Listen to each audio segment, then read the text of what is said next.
Selamat datang di video pembelajaran kelas 3.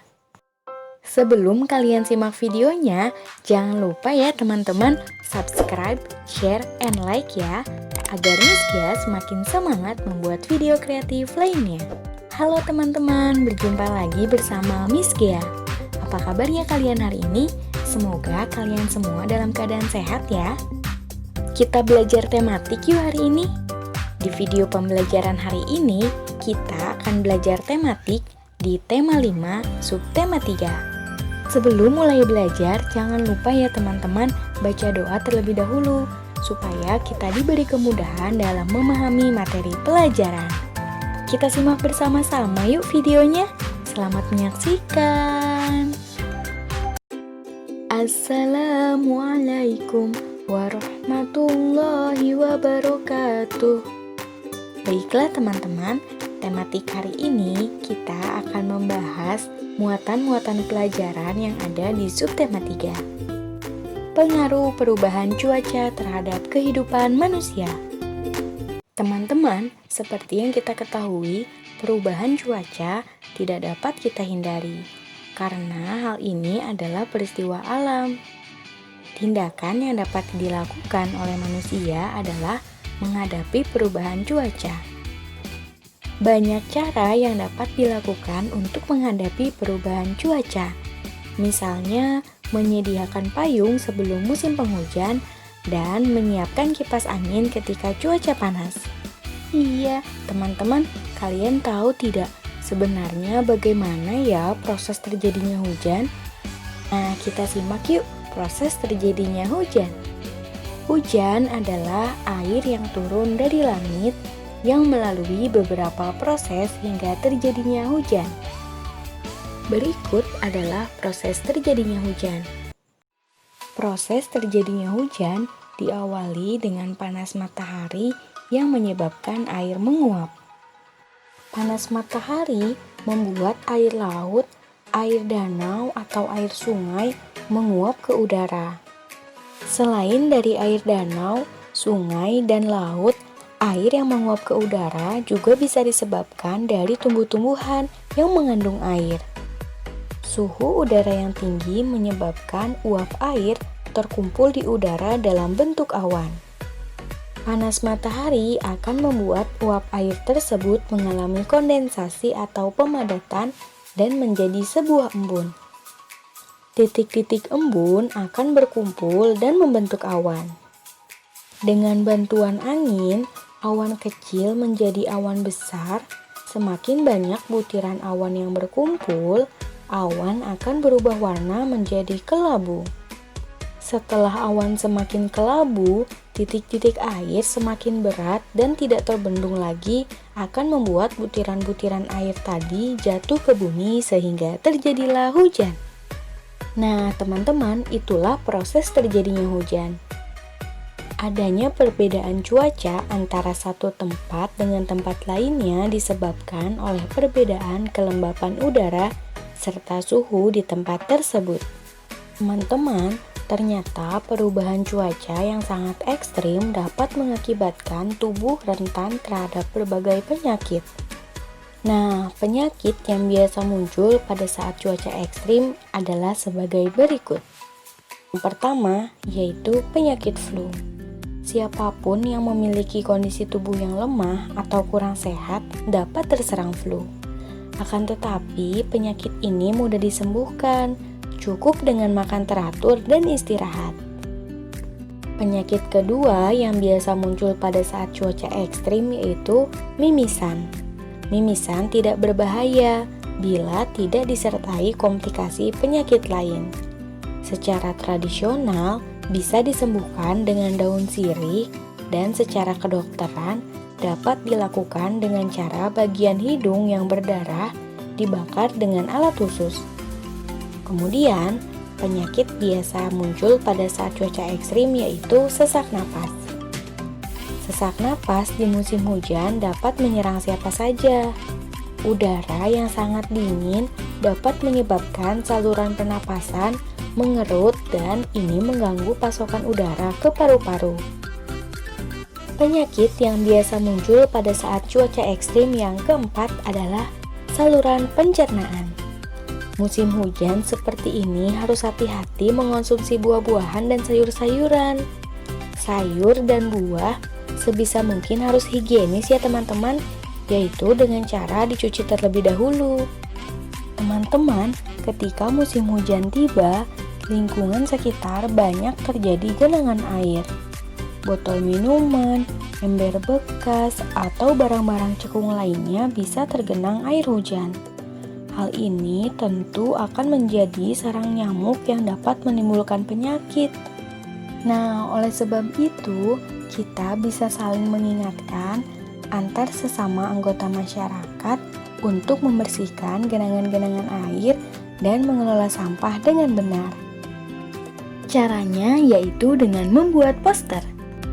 Teman-teman tahu tidak apa sih yang dimaksud dengan poster? Poster adalah media publikasi berisikan gambar dan tulisan yang bertujuan untuk memberikan informasi kepada orang lain. Di sini ada contoh gambar poster, yaitu poster menjaga kebersihan. Isinya yaitu musim hujan telah tiba. Jagalah lingkungan, bersihkan genangan air. Nah, ini adalah contoh poster ya teman-teman. Di dalamnya terdapat gambar dan juga tulisan yang isinya bertujuan untuk memberikan informasi kepada orang lain agar tetap menjaga kebersihan lingkungan. Baiklah, kali ini kita akan membahas tentang muatan PKN, Pendidikan Kewarganegaraan.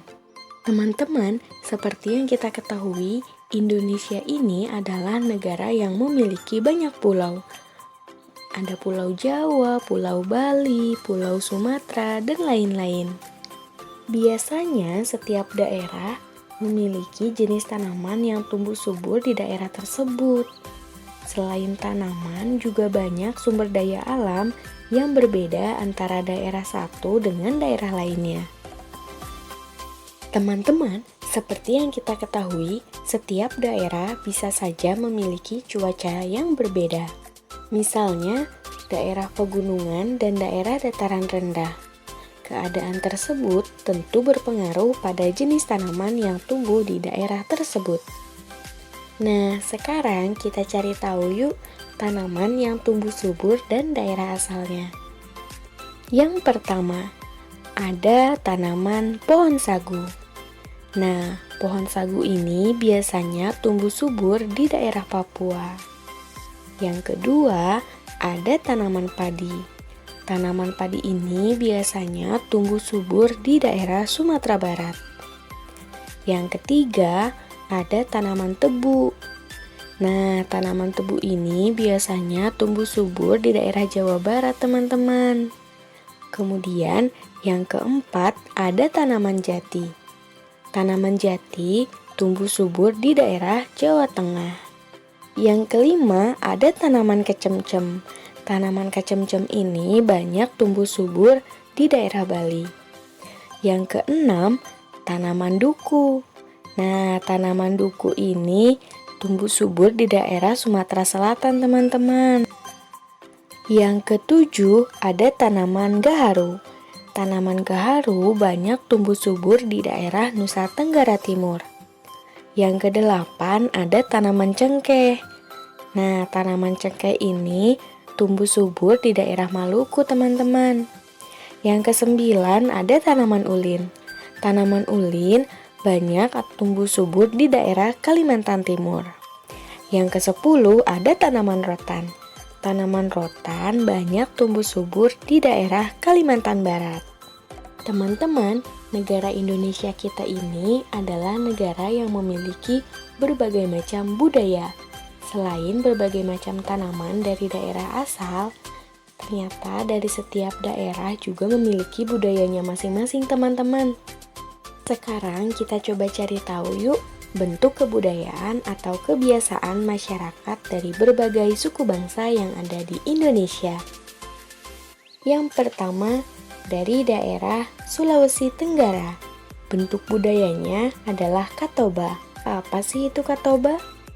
Katoba merupakan upacara adat keagamaan Islam di Sulawesi Tenggara untuk anak-anak yang baru dihitan. Sehari setelah dihitan, anak-anak akan dipakaikan pakaian adat, lalu dipikul di bahu anggota keluarganya untuk menemui imam. Yang kedua, dari daerah Kalimantan Selatan, bentuk budayanya yaitu Aruh Baharin. Apa itu Aruh Baharin?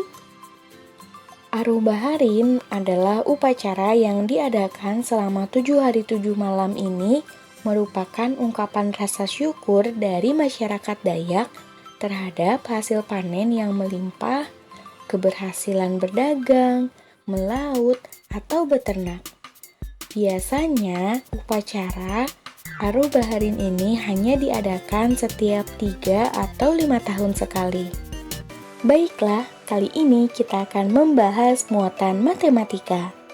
Kali ini, matematika akan membahas tentang materi penjumlahan pecahan berpenyebut sama. Sekarang kita coba yuk menyelesaikan masalah penjumlahan pecahan. Simak baik-baik ya ceritanya. Rasti membeli sebuah melon dan sebuah semangka. Dua buah itu akan dijadikan salah satu hidangan untuk teman-teman kelompok belajarnya. Teman kelompok belajar Rasti yaitu Wayan, Ahmad, dan Melani. Hari sudah siang, terik matahari terasa begitu panas. Teman-teman Rasti sudah berkumpul di sebuah gazebo di halaman rumah Rasti. Sebelum mulai belajar, Rasti menjamu teman-temannya dengan buah semangka yang telah dibelinya. Buah semangka itu dibelah menjadi 10 bagian sama besar. Nah, ingat teman-teman, buah semangkanya dibelah menjadi 10 bagian sama besar. Nah, sekarang kita coba yuk menjawab pertanyaan berdasarkan soal cerita tadi. Soal yang pertama, Wayan makan 2 bagian semangka dan Melani makan 1 bagian semangka. Berapa bagian semangka yang dimakan Wayan dan Melani? Ingat teman-teman, tadi buah semangkanya itu dibagi menjadi 10 bagian sama besar. Berarti kalau dalam pecahan bisa kita tuliskan dengan 1/10. Jadi 1 semangka dibagi 10. Jika ditulis dalam bentuk pecahan maka 1/10. Pada soal nomor 1 ini bisa kita lihat Wayan makan 2 bagian semangka. Nah, 2 bagian semangka berarti kita tulis ya teman-teman, 2 per bagian semangkanya berapa tadi seluruhnya? Dibagi 10. Nah, berarti 2/10. Wayan makan 2 bagian semangka dari 10 bagian. Nah, sekarang kita lihat. Melani makan 1 bagian semangka. Berarti Melani hanya makan 1 bagian teman-teman. Kita tulis 1 ya. 1 per berapa? Nah, ingat tadi jumlah seluruhnya itu adalah 10 bagian, berarti kita tulis 10. Nah, pertanyaannya, berapa bagian semangka yang dimakan Wayan dan Melani? Cara menjawabnya, sekarang bisa kita lakukan dengan cara menjumlahkan pecahan teman-teman. Kita lihat ya di sini, angka penyebutnya itu adalah sama, yaitu 10. Nah, karena angka penyebutnya itu sama, maka tinggal kita tulis lagi teman-teman. Kita tulis lagi 10 ya di sini. Nah, berarti sekarang tinggal kita hitung angka pembilangnya. Kita lihat, angka pembilangnya ini adalah angka 2 dan angka 1. Nah, ini tinggal kita jumlahkan saja teman-teman. 2 ditambah 1 sama dengan 3. Berarti 2/10 ditambah 1/10 sama dengan 3/10. Ingat ya, kalau angka penyebutnya sama, berarti tinggal kita jumlahkan saja angka pembilangnya ya teman-teman. Soal yang kedua, Rasti makan 2 bagian semangka dan Ahmad makan 2 bagian semangka. berapa bagian semangka yang dimakan Rasti dan Ahmad? Nah, caranya sama seperti nomor 1 teman-teman. Yuk kita simak. Rasti makan 2 bagian semangka. Nah, berarti Rasti makan 2 bagian. Kita tulis angka 2. Ingat tadi berapa jumlah bagian semangka seluruhnya? Yap, ada 10 bagian. Berarti kita tulis 2/10. Rasti makan 2 bagian dari 10 bagian semangka. Kemudian, Ahmad makan 2 bagian semangka. Sama ya, berarti kita tulis juga 2/10. Kenapa 2/10? Karena Ahmad hanya makan 2 bagian dari seluruh bagian semangka yang berjumlah 10. Nah, sekarang kita cari tahu berapa bagian semangka yang dimakan Rasti dan Ahmad. Caranya sama, yaitu dengan menjumlahkan. Kita lihat ya, berapa sih 2/10 ditambah 2/10 hasilnya? Lihat di sini, angka penyebutnya sudah sama ya, yaitu angka 10. Berarti tinggal kita tulis lagi 10. Kemudian 2, di sini angka pembilangnya 2 ditambah 2 sama dengan 4. Jadi 4/10. 2/10 ditambah 2/10 adalah 4/10. Mudah kan teman-teman? Jadi jika kita akan mengerjakan soal penjumlahan pecahan, kita perhatikan dulu. Jika angka penyebutnya itu sama, maka tinggal kita tambahkan saja atau kita jumlahkan angka pembilangnya. Baiklah, kali ini kita akan membahas muatan SBDP, Seni Budaya dan Prakarya. Kali ini kita akan coba membahas tentang karya dekoratif. Teman-teman, ternyata ada banyak motif dekorasi loh. Apa saja ya? Yuk kita cari tahu. Yang pertama, motif realis. Motif realis adalah motif yang dibuat berdasarkan bentuk-bentuk nyata yang ada di alam sekitar kita. Misalnya, yaitu bentuk tumbuhan, bentuk hewan, atau binatang, bahkan bentuk batu-batuan, bentuk awan, matahari, bintang, dan bentuk pemandangan alam. Yang kedua, motif geometris. Motif geometris adalah motif yang mempunyai bentuk teratur dan dapat diukur menggunakan alat ukur. Contohnya yaitu bentuk segitiga, lingkaran, kerucut, segi empat, dan silinder. Ternyata motif geometris ini merupakan motif tertua dalam ragam hias karena sudah dikenal sejak zaman prasejarah. Yang ketiga, motif dekoratif. Dekoratif yaitu menggambar dengan tujuan mengolah suatu permukaan benda menjadi lebih indah. Bentuk-bentuk objek di alam disederhanakan dan digayakan tanpa meninggalkan bentuk aslinya. Misalnya bentuk bunga, hewan, tumbuhan yang digayakan. Yang keempat, motif abstrak. Motif abstrak menggunakan bentuk yang lebih bebas atau tidak beraturan, bukan bentuk geometris. Ini adalah contoh motif abstrak. Nah, teman-teman, selain berbagai macam motif dekorasi, ternyata Indonesia juga memiliki berbagai macam tari tradisional. Yuk kita coba cari tahu tari tradisional dari berbagai macam daerah.